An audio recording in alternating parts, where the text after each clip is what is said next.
Hey, welcome to Dan's Model Works, and it is part 3 of our Ford Woody Street Rod.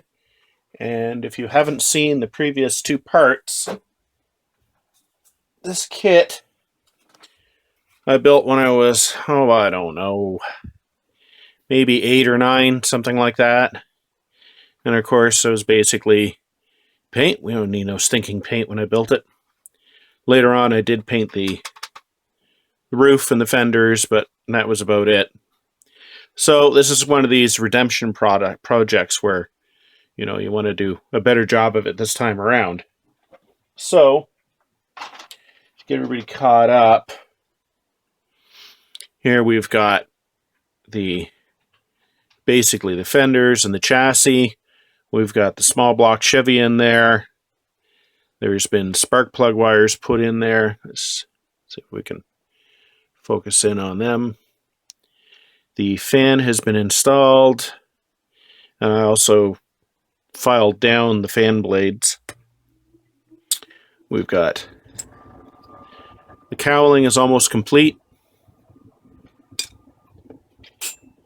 Got the interior, and the interior I made a change. I moved the front seat back, and then these are resin castings that I made myself from a Ford Econoline, because otherwise there was nothing in the back. So we could just perch that on there for now. And last episode also found us doing the wood graining on the body as well. One of the things about halfway through is getting the exhaust prepared. I haven't painted them yet, but hopefully you can see that this one has been hollowed out. This one is not. Just been using a regular number 11 X-Acto blade for that. And so far I haven't stabbed my fingers, so far it's half a good day. Well, I spoke too soon and I cursed myself. Blew out the whole side of the pipe. However, I didn't actually stab my thumb. So, bit of good luck there. I might end up just painting the whole center part of the radiator black, but to start, I think I'm just going to put on a bunch of panel washes. If it doesn't get dark enough, then I'll just paint it black. So one of my pet peeves, not just about this kit, but many car kits, is the floating alternator or the floating generator. This is a generator because it doesn't have a fan on the front of it. So you can probably, hopefully, see that there's a piece of plastic I've added here. I haven't yet painted it. I'm going to be painting it the same orange as the rest of the engine. That's just basically to represent the bracket and the tensioner. That, there would also be another bracket that we can't see, but you need to have something holding this. You just can't have it floating in space. So I've added that out of a chunk of carved plastic. So if you're still watching the video, you've obviously seen the thumbnail, and you'll know that the headlights are definitely not what the kit came with. So this mold here is the mold I made from the Dodge CNT 900.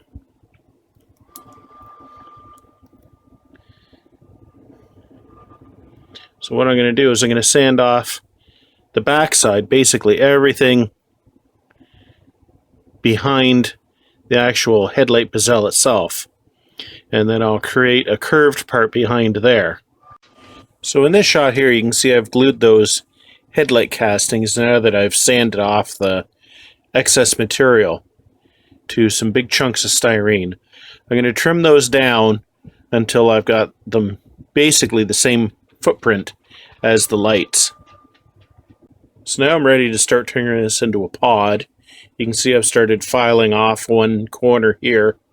So it's going to be a lot of filing, and hopefully I can make a nice, basically oval version of, the classic podded headlights that you find on, most older cars.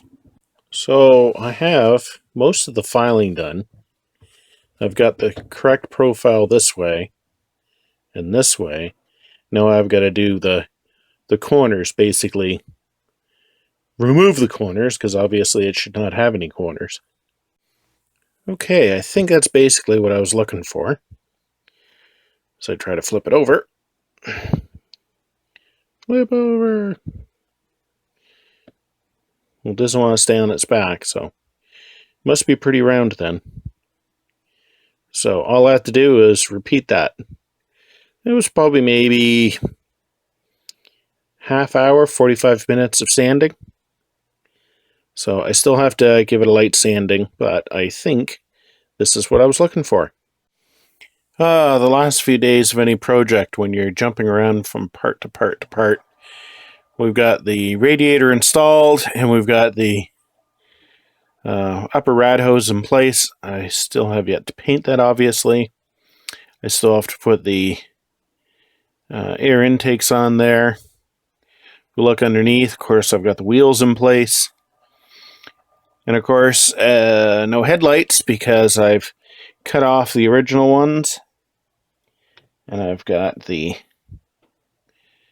potted dual headlights here, or quad headlights. And they're going to be glued on there. I'm probably going to knock all this apart about half a dozen times. This is not glued in place yet, but it's kind of hooked in there so I can get the headlight spacing correct. What else we get going on here? I'm starting to put the body together. I've got one side on, of course, here. Going to get the gear shifts and the pedals in before I box it in much farther. But yeah, 101 little things going on at a time at this stage. Ta-da! There's our quad potted headlights. I got them as level as I could, seeing as my single point of contact was really just a peg on, of course, a springy piece of plastic here. So, pretty much looks the way I wanted it to. And on a real Model A, the large headlights kind of just come to the perimeter of the grille anyway, or at least the ones that came in the kit, so I tried to space these the same. And if we look down, they're basically in line with each other. So what I'm going to do is I'm going to use chrome silver for the entire headlight, and then I'm going to try to maybe use a darker silver first of all for the lights themselves, and then maybe I'll put a very light wash of white on them, something to call attention to the fact that, you know, the lights themselves are glass as opposed to being chrome. But overall, I like the way it looks, and I'm sure somebody else has done this, but I don't ever remember seeing this. It's something that obviously big trucks have done, you know, where they'll have a giant tombstone grille and then, you know, potted quad headlights off to the side. But for a Model A, I don't know. I don't think I've ever seen it before. Sure, somebody's done it. Here's the completed headlight assembly. Hopefully the headlights themselves, the light parts, stand out from the bezels as being a different material. As I said before, I used some basically diluted Tamiya gloss white, and then I put just a little dab, just a tiny bit, just to save panel wash, so it will go around the outside and give it some depth. So I've pretty much got the interior ready to go. The gear change, the gear lever, did have a chrome skull on the top. Sorry, it just couldn't do that. That was just a little too silly. So I basically sanded off all the skull features and just made it a black ball. The tailgate can be made to work, but I will be gluing it in place, mostly because I'm also going to be using this top piece right here. So I don't see much point in this flipping open and closed. So the roof is on, and we're getting close to getting the whole body together. I've had to scrape just the edge of my wood graining here on the front, which is where the cowling is going to be glued to it. I was thinking of using super glue, but I want a really good bond. I don't want anything like cracking apart later, so I'm going to use plastic model cement. That's why I scraped away a little bit of the paint.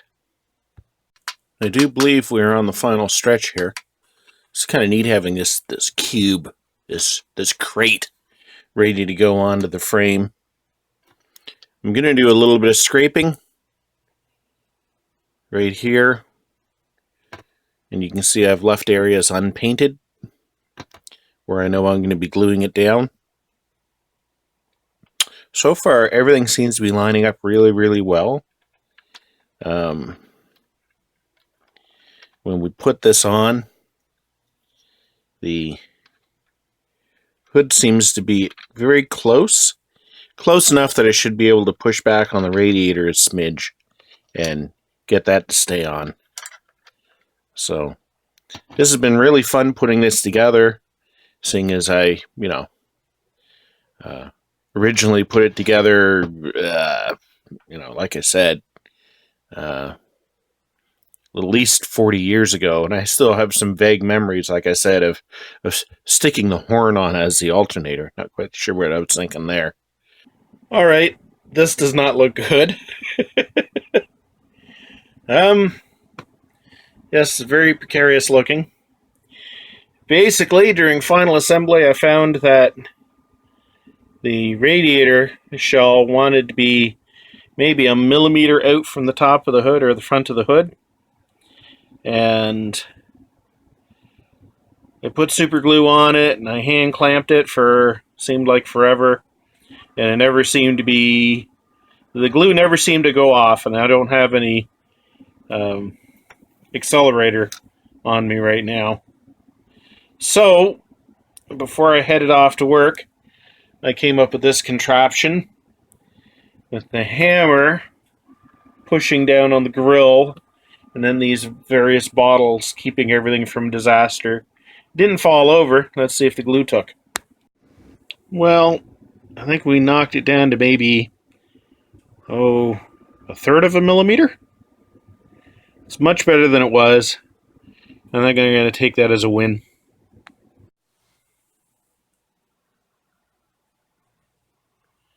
Well, the paint is barely dry. It's actually probably still tacky in spots. But I'm calling this done. Love it or hate it, it is done. Be interesting to find out what people think of the headlight treatment. So just a couple of things to call out. The hinges. I wasn't sure what color they should have been, whether they should have been a silver color. I thought, well, if they were bare steel, they probably would rust pretty quickly. So I ended up using brass for basically the piano hinges that run along the doors, just because I figured otherwise they would end up staining the wood. I didn't really change too much on this. Basically, the largest change was to change the headlights. Otherwise, it was built stock. The only other exception to that is, of course, I moved the front seat into the back to be a rear bench seat, and I put in a couple of bucket seats from an Econoline van, and that was in part 2. I did enjoy doing the wood graining. I think that turned out pretty good. I'm fairly happy with it.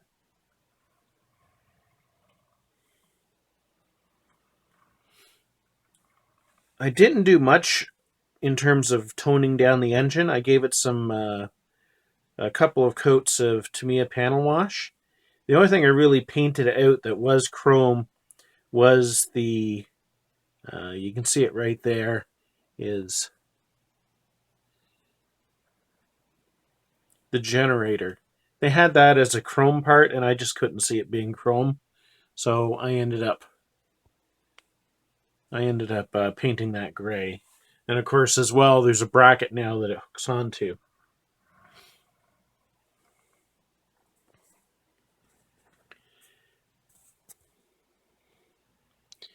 And of course, we have what's going to be controversial, and that's the quad headlight treatment, which I think looks kind of neat. It could have been a lot worse. I was debating putting a set of clearance lights on the top and giving it big truck mirrors and calling it, Bob's Little Holler or something like that. But in the end, I decided just to basically leave it as a fairly, well, you can't really say stock hot rod because by its very definition, a hot rod is not stock, but nothing that's really rat rodish or really way out in left field. Basically, the way Monogram intended the kit, that's the way I ended up doing it.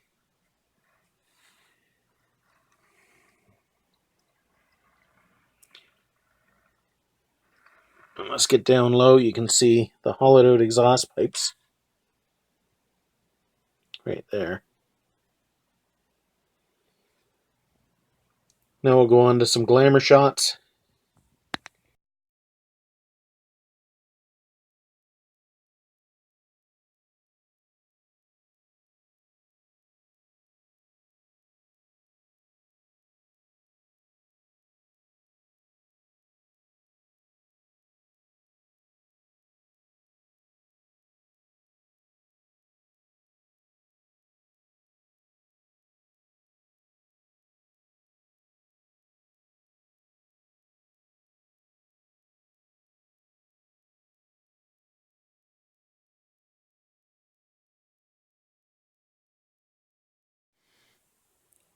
Here's a side-by-side comparison of the underside of the two.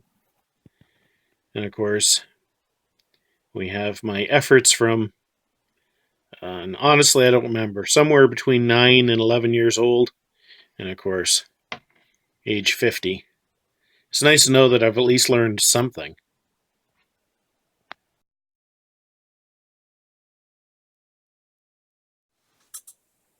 And of course we have the same kit 40 years apart. Now I'm pretty sure I've got the hood for this one somewhere. I'll find it like 10 minutes after I post the video. Although all things considered, I didn't butcher this that badly.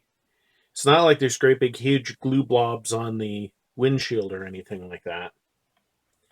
I think the biggest thing is paint. I don't need no stinking paint.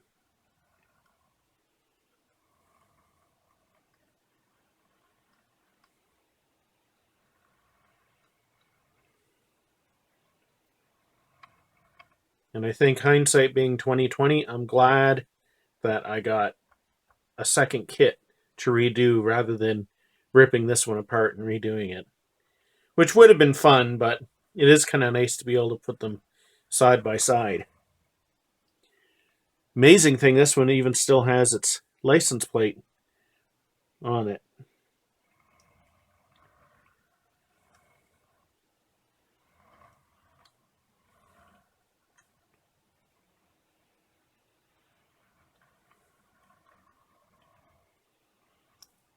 So I hope you enjoyed this project, and thanks for watching. Until next time, just keep on modeling.